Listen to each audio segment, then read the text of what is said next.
Hey guys, Mysterion here. Today I wanted to talk about this new fine that's being implemented in Australia. So basically, the fine is $100,000, and this fine is for trolling. All right, and honestly, to me, that's ridiculous. That I don't understand how they would implement such a thing. All right, so I'll go into the crux of it. So the comment needs to be something that is considered, malicious. So it's something that's, meant to cause harm, and it also needs to be something that is offensive in some way. So that's kind of stupid because if you think about it, right? If I go on the internet and I call someone stupid, there you go. That's $100,000 fine, right? There you go, bankruptcy. Thank you. Thank you, state government. No, it's not even the state government. Thank you, federal government. I appreciate that. No, I called someone stupid on the internet. Now I'm bankrupt. Yeah, wonderful. All right, it's ridiculous. Okay, because I guess part of the internet is, you take the piss out of each other. You make fun of each other on the internet. I think that's part of the internet now. It's part of the culture on the internet. Now, what I will say also is that obviously there's things like internet harassment, internet stalking, or someone doxing you, right? Now that's type of stuff is not what I'm talking about. I'm talking about me commenting on somebody's video and saying, "Oh, you're a bit deluded. That doesn't make much sense." And then getting $100,000 fine because that doesn't make sense to me. Okay? There's such thing as a block button, and I think that people just forget that exists, that there is a block button for this type of stuff.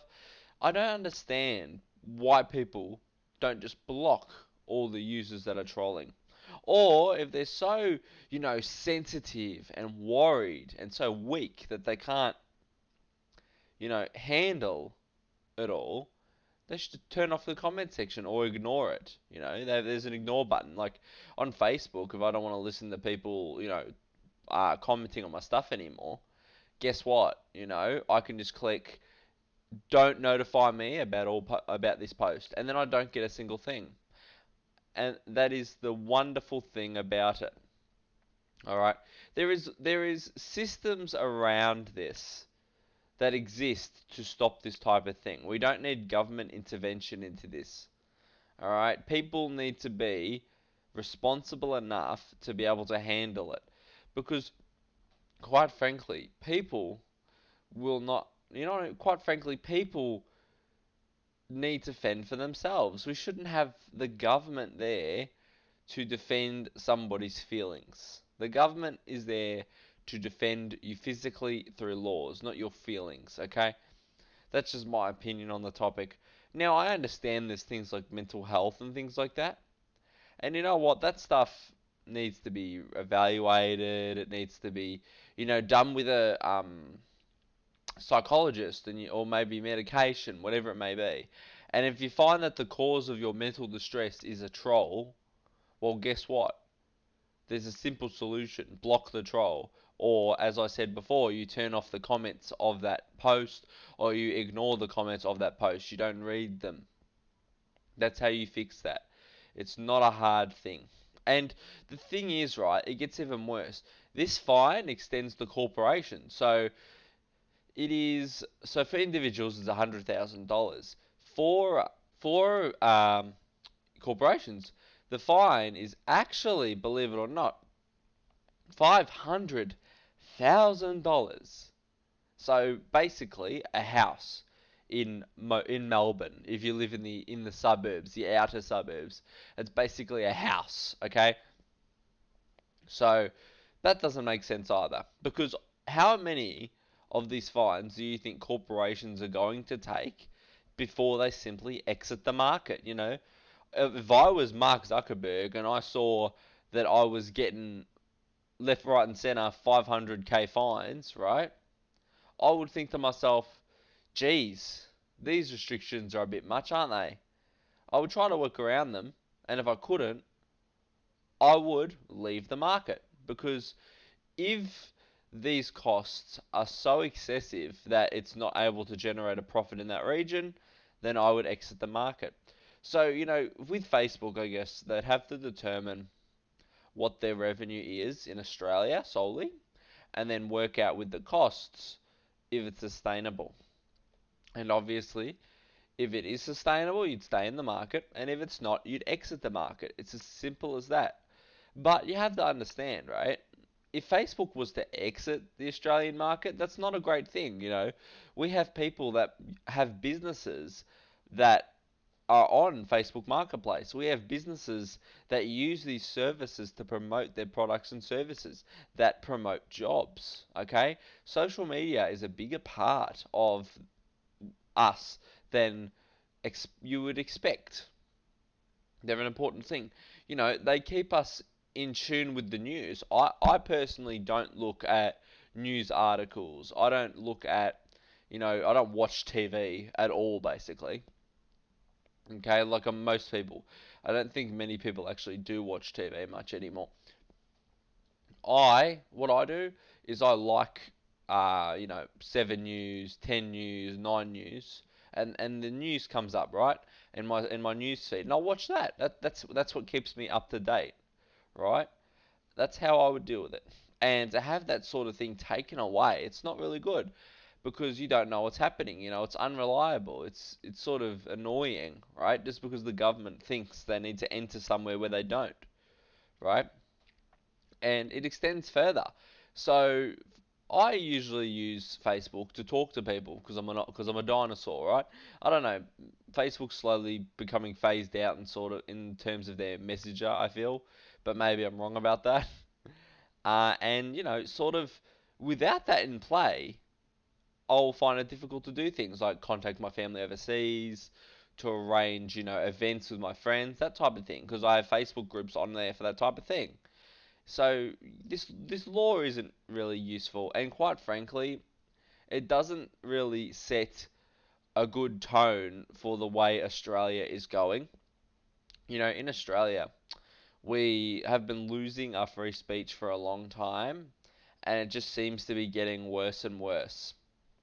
And I'm not happy about that. People have this misconception that we have free speech in Australia. We don't. I'll give you an example of this. All right. So if you don't know who Milo Yiannopoulos is, I think that's how you say the last name. He's basically a right commentator, and he says a lot of controversial things. Okay. Anyway, he was banned entry into Australia. So he is an American citizen. He was banned entry into Australia following the New Zealand terrorist attacks that happened, because he said something that was very defamatory about Islam. Okay, and obviously the Australian government disagreed with what he said. Okay, and because he disagreed with what he said, Australian government went, no, you're not coming into the country. You're done. And I'll tell you what, it wasn't predatory what he said. I would say it was definitely insulting. He basically said Islam is, and then said something that was insulting. I'm not going to repeat it because I don't think I should. But that's what he said. And that's the problem, right? Whilst we may not necessarily agree with what he said. I don't agree with what he said, to be honest with you, right?